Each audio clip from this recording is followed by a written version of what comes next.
is Rachel. Welcome back to my channel, and welcome to the fourth and final vlog for Vlogmas 2023. I cannot believe how quickly December has flown by. I can't believe it's already Christmas Eve, but I have been having so much fun filming and uploading these vlogs for you guys and just documenting everything that I've been doing, everything that I've been reading this month.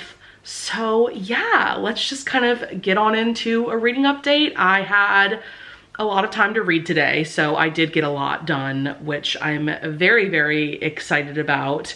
And then of course I'm very excited about tomorrow because it'll be Christmas Day. So I will be spending the day with family. But yeah, let's just go ahead and get on into a reading update. I don't think I have anything else to chat with you guys about. So I finished 3 novellas today.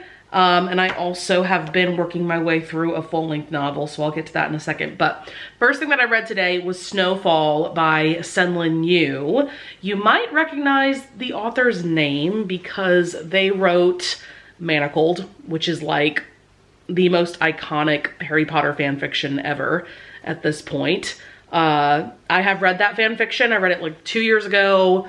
Still one of the best things I've ever read, but I've also read a few Dramini novellas from this author as well. And she's written fanfics with like every vibe you can think of. So for instance, this one is, like I said, it's called Snowfall, and it is a novella length fanfic that takes place on Christmas Eve and Christmas Day when Hermione and Draco have been married for a little while at this point. So I think it's their first Christmas together as a married couple, and they end up getting snowed in. And so it's just a very sweet and sexy novella. I did find an audiobook for this, by the way, on Spotify. I think the podcaster is ETL Echo. I think they do a lot of Dramini fanfic audiobooks. So I just listened to that today. It was like a 40-minute audiobook. I ended up giving this 4 stars. I really, really, really enjoyed it.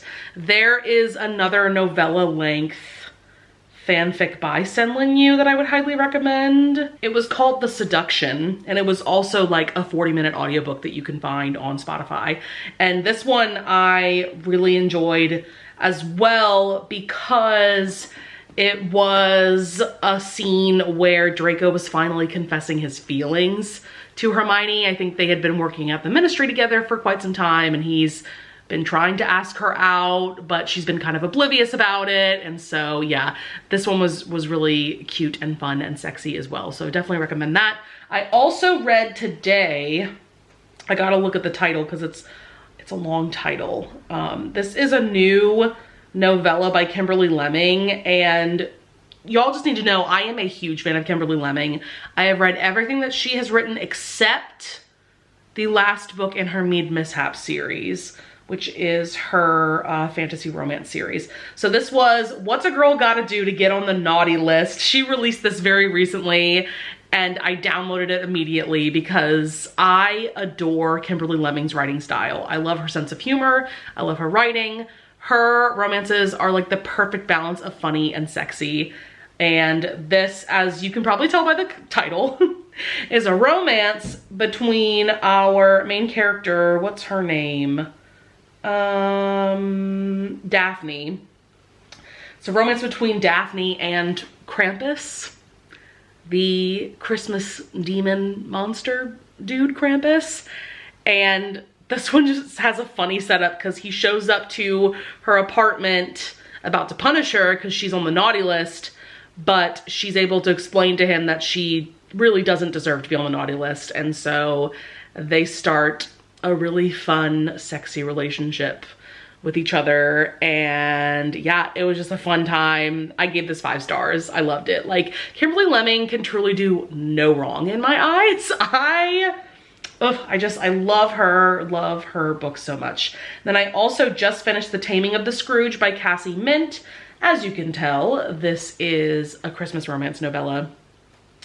And I have been dying to read a 5-star romance from Cassie Mint again. It hasn't happened in a while.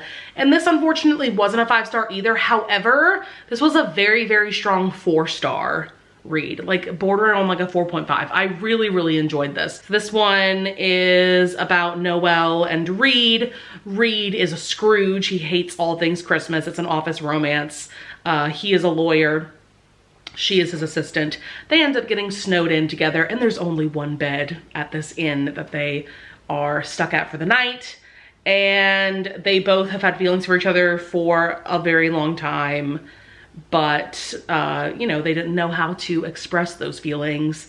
And so things happen at the inn, and this was just a really great Grumpy Sunshine romance. And I would recommend it if you're looking for, you know, a fun and sweet and sexy little novella to read around this time of year, for sure. And then the last thing, actually I have 2 things that I'm in the middle of right now. The first one, Daughter of Smoke and Bone by Laini Taylor. So this is a book and a series. It's book 1 in the, I think it's just the Daughter of Smoke and Bone series, that has come highly, highly, highly recommended from Crystal from Crystal's Bookish Life. I gotta shout her out because without her recommendation, I don't know that I ever would have picked up this series.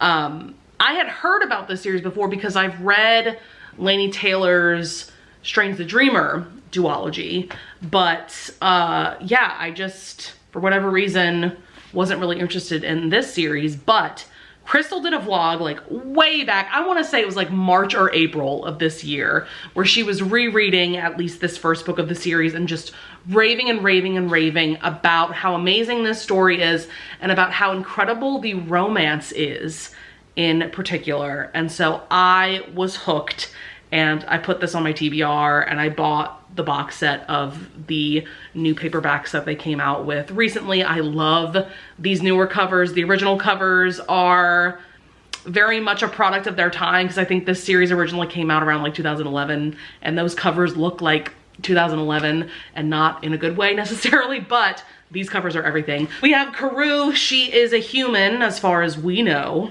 She's a human.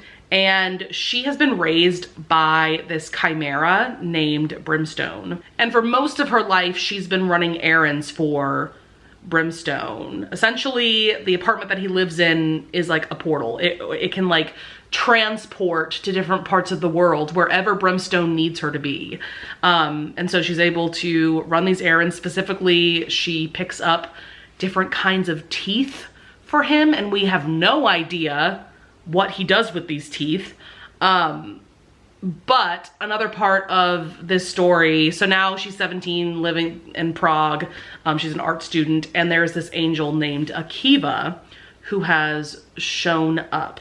Him and a few other angels are now going all over the world and putting these black handprints on all of the portals around the world, because these portals are deemed to be of demonic origin or demonic power, basically. And so it sounds like the angels are going to try to get rid of these portals. And where I left off, Akiva and Karou have met, but it was definitely not a good first impression. Their first meeting is them like battling it out. He's basically trying to kill her, but he's also intrigued by her, so he lets her go. And so, yeah, like this is a crazy story. It's so well written. I have forgotten how amazing Laini Taylor's writing is. And on the back of the book, Patrick Rothfuss, who wrote The Name of the Wind, I think, he is quoted on here as saying, "Wow, I wish I had written this book." And I have a feeling that there's a lot of authors out there that wish they had the writing talent that Laini Taylor has. That's how amazing her writing is. I personally would recommend reading this series first before the Strange the Dreamer series, simply because this is easier to read and easier to understand, because it is more of an urban fantasy story. It definitely is rooted in our world, but there's also things going on in another world, whereas with Strange the Dreamer, that is high fantasy. That is high fantasy, and I remember being so confused for like the first 100 pages of that first book. So yeah, I am in love with this. I'm currently on page 125. I think that is a little past the 25% marks. And then the other book that I have been very, very, very slowly working my way through is Secrets and Masks by Emerald Slytherin. This is a very, very, very, very, very, very, very long and very, very, very, very, very, very dark Hermione fanfic. It was definitely inspired by Manacled. The author makes a point of saying that at the beginning of this fanfic. They were especially inspired by the way Senlin Yu wrote about like Hermione's memories in Manacled. So we definitely see that inspiration in Secrets and Masks, but this is taking place in a world where the war is still going on. It's been going on for years. So it's not like in Manacled where at the beginning we know that Voldemort has won and Harry is dead. Harry is still alive in this fic and Voldemort is still alive. And the Order is basically losing the war though. Things are not going well for the Order of the Phoenix. And so like in Manacled, Draco Malfoy is Voldemort's right-hand man. But in this one, he has this dragon, this big old black dragon, which is just so cool and badass. I love dragons in fantasy novels. So basically towards the very beginning of this, Hermione gets kidnapped by Draco and Voldemort wants him to go through her memories and see what secrets he can get from her and basically any information that would help them beat the Order, right? And so starts this pretty insane hate to love situation between Draco and Hermione. And this is really great so far. I'm like 40% of the way through, but I started this fanfic back in like November, maybe even the end of October. Like I said, I've been like very, very slowly working my way through this. I'm really loving this. What I will say is we have gotten a couple of very quality hate sex scenes in this. And this is just a crazy fanfic too, like very, very, very dark. Like please check the content warnings. My goodness, this is very dark. I would also know going into this that this fic does have a non-traditional happily ever after. So yeah, I'll probably read a couple chapters of this tonight as well. But with that being said, I need to stop talking to you guys. I need to go edit some of last week's vlog and do some more reading of this. And yeah, I will talk to you guys at some point tomorrow.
Hello everyone. It has been a while since I last updated you guys. It is now, I mean, it is practically the 27th at this point. Yeah, wow. A lot has happened. I feel like, as you guys saw from all the B-roll clips that I inserted in this vlog. So Christmas Day was a fun time. We got together. I got together with family, like we always do for Christmas. And I think I inserted a clip of the last couple of years we've decided to play White Elephant. So I'll just show you guys quickly a couple of presents that I got. My mom got me this really cute sign that I cannot wait to put in the room that I film in. It says on air. I think it's like a bright neon purple color, and purple is my favorite color. So very excited to have that in the room where I film my sit down videos, which is the guest bedroom in this house. She also got me a couple of books off my wish list. Thank you so much, Mom. She got me Hero by Claire Kent. This is book 4. Yeah, book 4 in her Kindled series. This is a shorter one for sure. Embers was definitely a longer one, which was book 3. That's the last book that I've read in this series. And so this one's a little bit shorter than that, but very, very excited to have this in my collection. Always happy to have a Claire Kent book.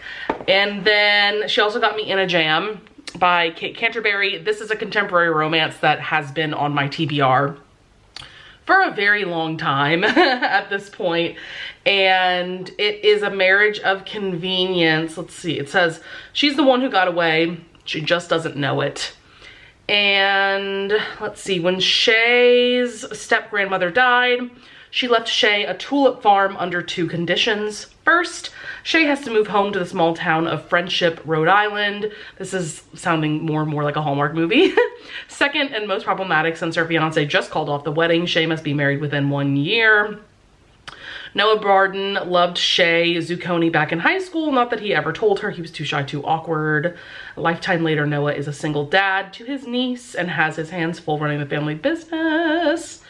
That sounds so good. I've heard amazing things about Noah, the hero in this one. And I love this cover. It's very simple, really cute though. And I love the spine. That's so adorable. So excited to have both of these in my collection now. So thank you so much, Mom. Also, I wanted to quickly mention before I get to the actual reading update, today I went to the National World War II Museum with my brother, my sister-in-law, and my mom.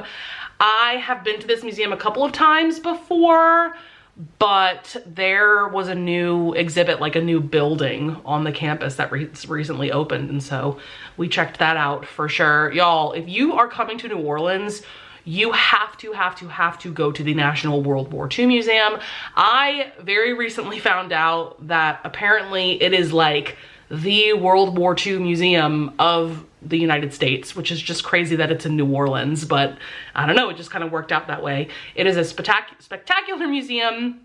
There is a film called Beyond All Boundaries that Tom Hanks narrates, and it gives just an overview of the war that is spectacularly done. It's a 4D experience, and I've seen it now twice. I saw it again today, and yeah, I cannot recommend that enough. And then we saw another film in the new Freedom Pavilion that was also very well done as well. And in that new building as well, they have some new exhibits. One of them was about the Holocaust in general. There was also a room dedicated to Anne Frank and her story. And then there was this amazing exhibit dedicated to how the Nazis stole art from practically like all over the world, or at least like all over Europe. Because, and I didn't realize this, that Hitler wanted to have his own museum in his hometown of Linz, Austria, called the Führer Museum. They even had a rendering of what the museum would look like in the exhibit. So, reading update time, I have 2 books to talk about that I am very, very excited to talk about. First of all, I literally just finished Daughter of Smoke and Bone by Laini Taylor like 5 to 10 minutes ago, and wow, wow, Laini Taylor. She did that. She wrote this book. I cannot thank Crystal enough for recommending this book and this series, because I do not think I ever would have picked up this series had it not been for her recommendation. So going into this, I think I said this in my last update, I really expected, an amazing and incredible romance based on what Crystal, said about this book and about the series. And for a good chunk of this book, I actually wasn't loving the romance. I wasn't really convinced, because it was giving insta-love, star-crossed lovers vibes. And yeah, so I just wasn't loving that. But the more and more that you read of this book, you understand why they're star-crossed and why it's insta-love, but it's really not insta-love. And so by the end, this romance is pretty epic. It's pretty amazing. The story itself is incredible. I feel like the only thing I can say about this book is what's on the back synopsis that I may not have mentioned earlier, that basically Akiva and Karu are caught up in this brutal otherworldly war that has been going on for 1,000 years. And yeah, it's just so epic, so well done. I am just really excited to continue on with this at some point in the very near future. The audiobook was well done, in my opinion, as well. I thought the narrator did a really good job of giving different voices to different characters and just really capturing the vibe of this story. So if you love fantasy, highly recommend this. If you love romance, highly recommend this. And then last night, I also started my reread of Clockwork Angel by Cassandra Clare. This is book 1 in the Infernal Devices trilogy, which is a part of her Shadowhunter Chronicles world. This takes place in 1878 in London. And as I was reading the beginning of this book, I realized that you really could just read this trilogy on its own. You don't necessarily have to read the Mortal Instruments to enjoy this trilogy. If you are intrigued about this trilogy because of the love triangle and because it takes place in London and the historical setting and all of that, but you don't really want to bother with the Mortal Instruments or with any other Shadowhunters series, which I totally understand, you absolutely could just read this, because I feel that this is definitely giving a very good introduction into what the Shadowhunters are, what Downworlders are, the magic system we have, all of that good stuff. So I just wanted to throw that out there, because I feel like there are readers out there that are intrigued about this trilogy, but not necessarily about any of the other books in this world. This is about Tessa Gray, who is American. I forgot that she's American. She comes over on a boat from America because her brother is living in London. I think he got a job in London and now he wants her to come over and live with him. But she ends up getting taken in by these two sisters known as the Dark Sisters. And they basically torture her into revealing and developing her magical abilities. And so where I stopped on this reread, I'm on page 75. She has just gotten to the London Institute. Will and Henry rescued her from the Dark Sisters. And now she's in the London Institute and she's meeting all the other characters, all the other people that live in the Institute, and learning about what Shadowhunters are. I'm just so happy to be rereading these books, rereading this series in particular. I really feel like Cassandra Clare's writing style lends itself to this historical setting. This is specifically taking place in Victorian London. And I don't know quite how to explain it other than that. She just knows how to write a historical setting. And I just love the combination of that with the magic system of this world, with the Shadowhunters and the Downworlders, all the different magical beings that exist here, and this incredible love triangle that is going to develop throughout the course of the trilogy. So tomorrow, I gotta get up in a few hours to go to work. And then I am going to my sister's house with my mom, my brother, and my sister-in-law. We're gonna spend the afternoon there exchanging presents and having a good time. And yeah, I might update you guys tomorrow night. Just depends on how much reading I get done, whether I'll feel that an update is necessary, but I will definitely talk to you guys very soon. All right, what is up, everyone? Today is Wednesday? What?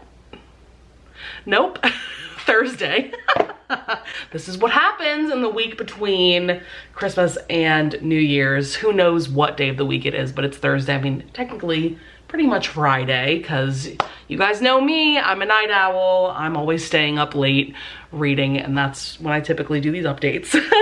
But I have a book haul to share with you guys, and then of course I'll get to a reading update. So first and foremost, I just got all of the manhwa that I ordered last week.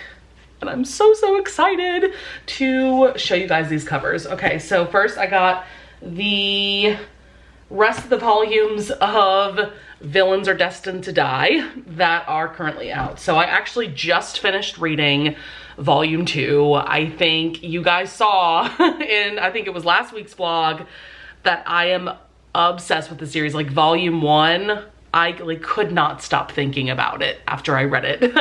And I really enjoyed this volume as well. I think I'd give it more of like a 4.5 star. I wasn't quite as obsessed with this volume as I was with volume 1, but it was still really enjoyable. Also, can we talk about this stunning cover? Like, I cannot with these, and like I just can't get over how beautiful and stunning the artwork is. And being that it's manhwa, meaning the Korean version of manga, it is full color, which is just amazing as well. But just to tell you a brief synopsis if you haven't had a chance to watch last week's vlog yet. This is about our main character. She's playing this otome game where there's 2 modes. There's normal mode where you're the protagonist, and there's hard mode where you're the antagonist or the villainess, who is pictured here. Her name is Penelope. And so our main character wakes up in the world of the game as Penelope, as the villainess, and it's incredibly difficult to be successful in this world or in this game if you're playing in hard mode as the villainess, right? And something I realized is that this is a very popular trope in both manga and manhwa, that you'll have a main character who wakes up in an otome game as the villainess. And I think this is also common with this type of trope, with this type of story, but she has 5 different potential love interests. And because she's in hard mode, because she is Penelope, she starts off at 0% with all of the love interests. And if you go into the negatives, you could be killed by one of these love interests, basically. So I did really enjoy this volume. Still, there's some really interesting developments going on with a bunch of the various love interests. We were introduced to the 5th and final love interest in this volume. The only thing that I will say is that my personal favorite love interest was not featured at all in this volume, and it definitely made me a bit sad. So I'm hoping that in volume 3, he will be featured a lot more. So yeah, that is volume 2. Then we have volume 3, which I got a few days ago. I think I already showed this cover in this vlog.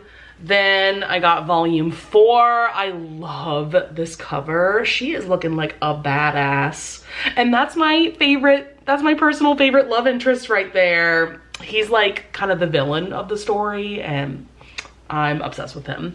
And then we have volume 5, which is the final volume that is currently out. Volume 6, I think, is coming out in February. And I am so excited to keep on collecting this and to keep on reading. Like, part of me wants to like binge these 3 volumes, but also I don't want to be out of material from the series and then have to wait till February, you know? Then I also got the next couple of volumes of The Remarried Empress, which is another manhwa that I read last week as well. So here is volume 2. Absolutely stunning. This one is about Navir. Yes, our main character. She is an empress, but her husband, the emperor, is being a little shit. He has taken on a mistress, and there's just a lot of court intrigue and drama going on. And the reason why it's called The Remarried Empress is that at the very beginning of volume 1, we see that there's a point where the emperor asks for a divorce from Navir. She consents to it, but she in return asks that she can marry whoever she wants. And apparently that is just a crazy thing for her to ask. So yeah, very excited about this. And then here is volume 3. Here are our 2 potential love interests for Navir, and then there is the emperor, who is a little shit and we hate him. And yeah, like, these covers are stunning. I love the art style of this manhwa as well. Yeah, like, volume 1 was fantastic. I gave volume 1 5 stars. You know, same thing with Villains Are Destined to Die.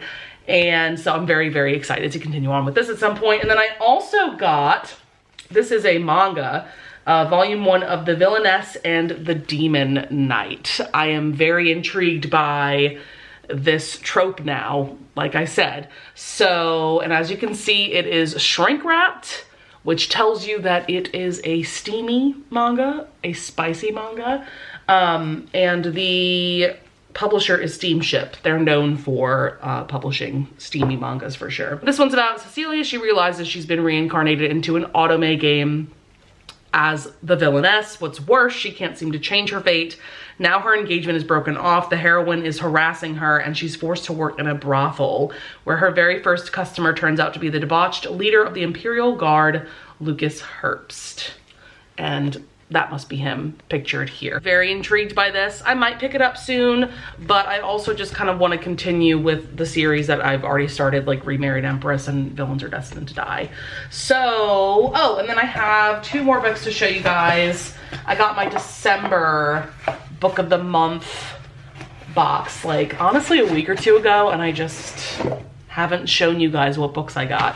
So first up was Evil Eye by Ataf Rum, or Ataf Rum. I'm not exactly sure how to pronounce this author's name, but I will definitely look that up.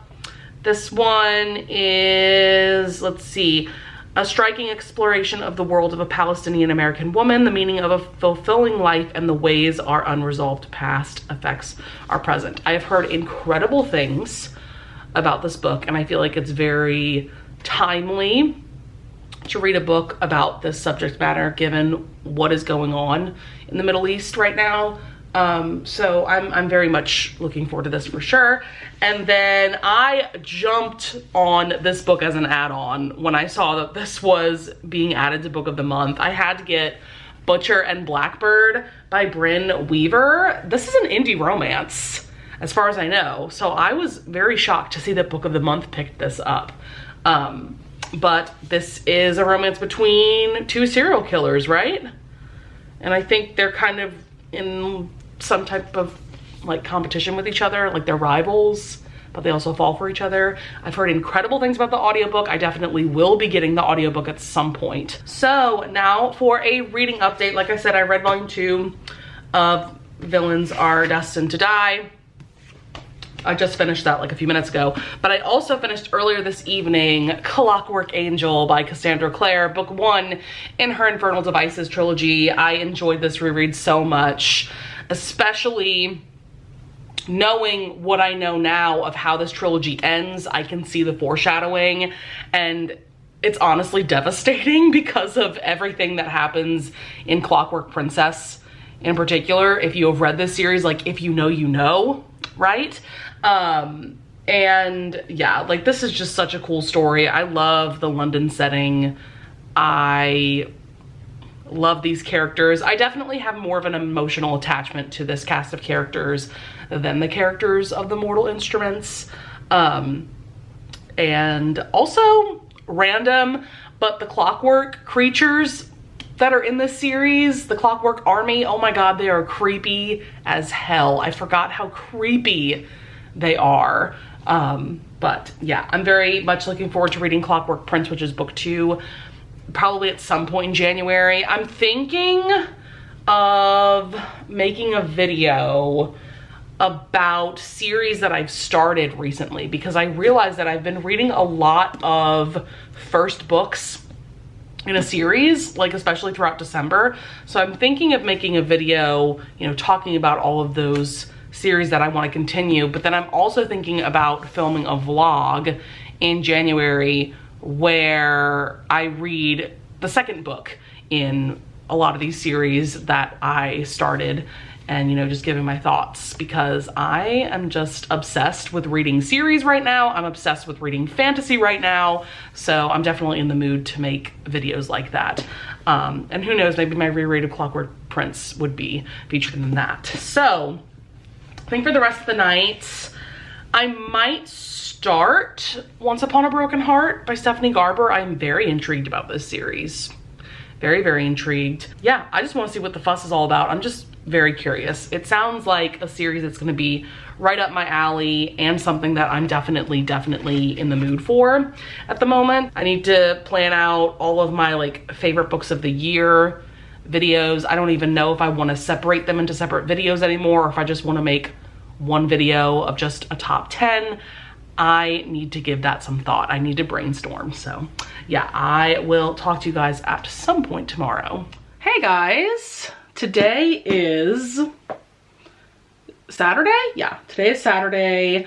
I am getting ready to film some sit down videos, which I have not done in like over a month. So I'm definitely feeling a bit rusty for sure. Also in the background, you can see I got a new sign from my mom that says on air. I think I showed you guys the sign a few days ago because I got it for Christmas, but I feel like my camera is like freaking out that I have like a neon light fixture back there. So I don't know if I'll be able to use it for like every video that I do, because I feel like that might get annoying to you guys to see that back there, but we'll just have to see.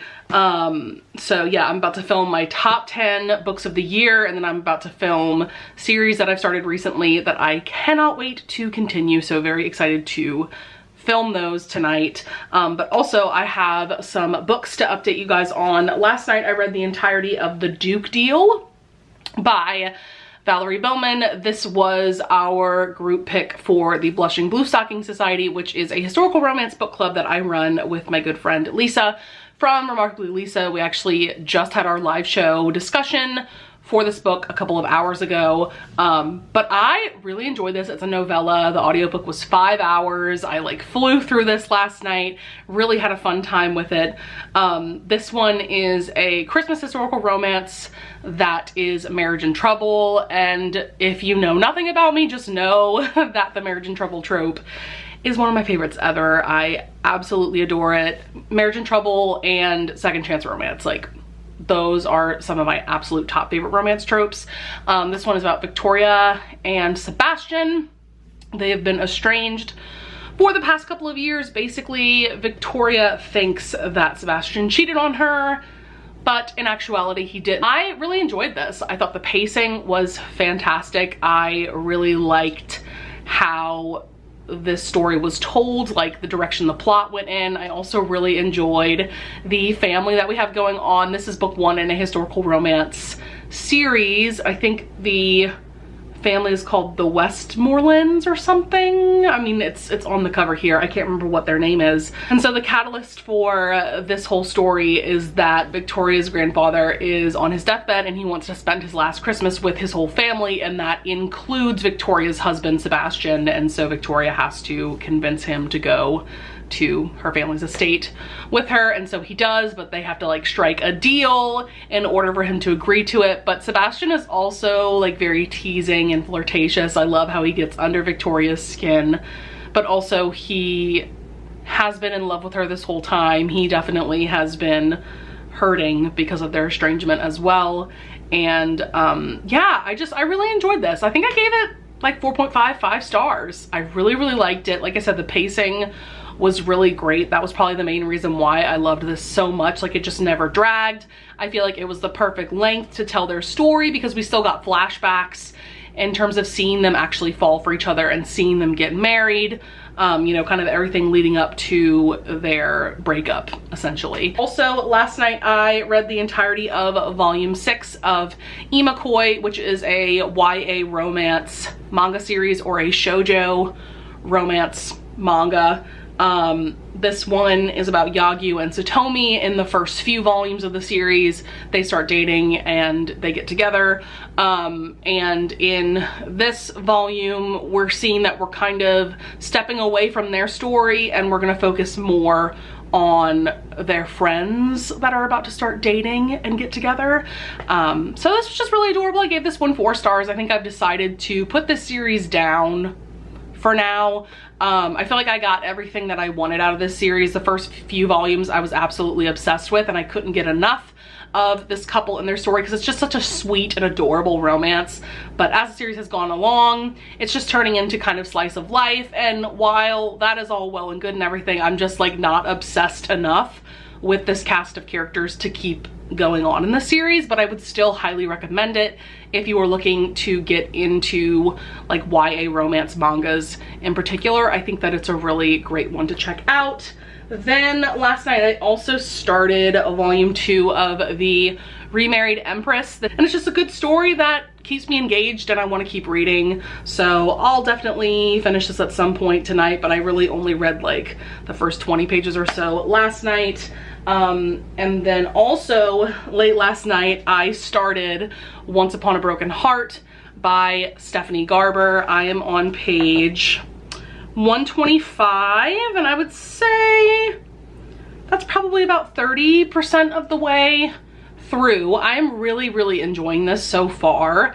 I don't know if I set up the plot yet in this vlog, but basically we have Evangeline.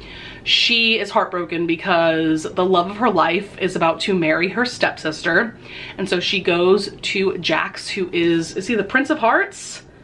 Is that what he's known as? Yeah, Prince of Hearts. I'm like, why do I think he's known as something else? Anyway, she goes to him to beg him to help her stop this wedding. And so he agrees to do so, but in exchange, she now has to give 3 kisses, but not to him, because if you kiss the Prince of Hearts and you're not his true love, you will die. So instead, he wants her to give kisses to 3 men of his choosing. So that's a very interesting bargain.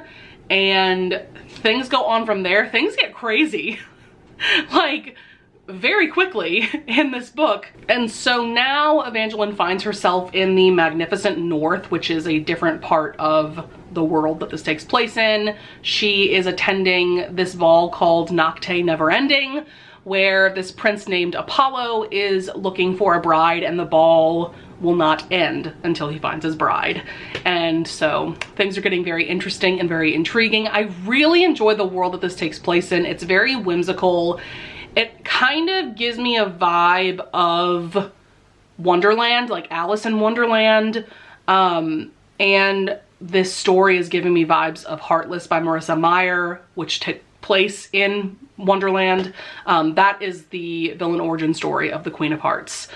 There's just something about this world that just feels a bit like nonsense, like Wonderland does, but it's just very whimsical and very wintry. Like, this is the perfect time of year to read this story because the Magnificent North is a snowy Wonderland, and there's just really cute creatures like little dragons flying around and being cute. I'm very interested to see what's gonna happen with Jax and Evangeline now that she has, you know, made this bargain with him, and he is very mischievous and wicked for sure. So we will see what kind of ruckus he creates throughout this book and throughout this series. But I'm gonna go film my videos, then read more of this. I'm hoping to finish this either tonight or at some point tomorrow. All right, it is New Year's Eve, which means it is time for my final update of this vlog and of Vlogmas, and to talk about the last 2 books that I completed in 2023. So here's what I have finished since last talking to you guys. First, I have volume 2 of The Remarried Empress. I can't get over how beautiful like the foiling is on this cover. Like, it's just so pretty. I really enjoyed this. I ended up giving this 4 stars. I feel like this volume centered a bit too much on Sovishu, who is the emperor. He is our main character, Navir's husband. And then his mistress, Rajta. And like, I don't give a shit about those characters. So the fact that this volume centered kind of a lot on them was just annoying. But we still have some juicy court intrigue and drama. I'm here for that.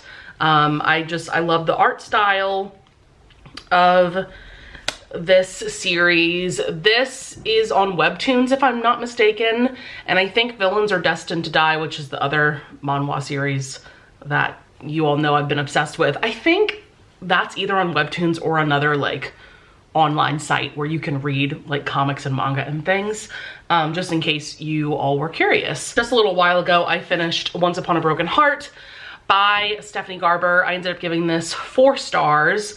I really enjoyed this. I definitely have kind of conflicting thoughts about this book. First of all, like, so much happens. There's a lot going on in this book for sure.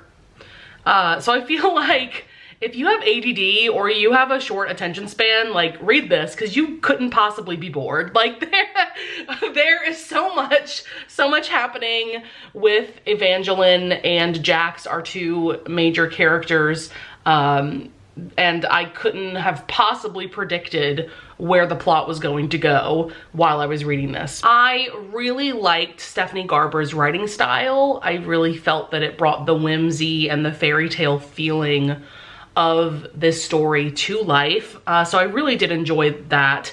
I think that this is overall a very solid YA fantasy story.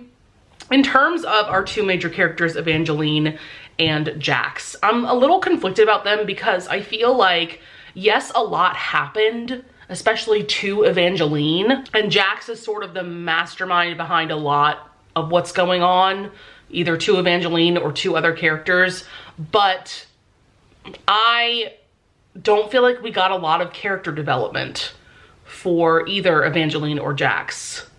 I feel like these 2 were roughly the same as they were at the beginning of the book, if that makes sense. I don't feel like they like changed all that much. Not that I need like a major change in the characters that I read about, but I need some kind of development, right? And I feel like we didn't really get that. So as much as I enjoyed the story, I enjoyed the writing, I can't say that I have a strong opinion about Evangeline or Jax.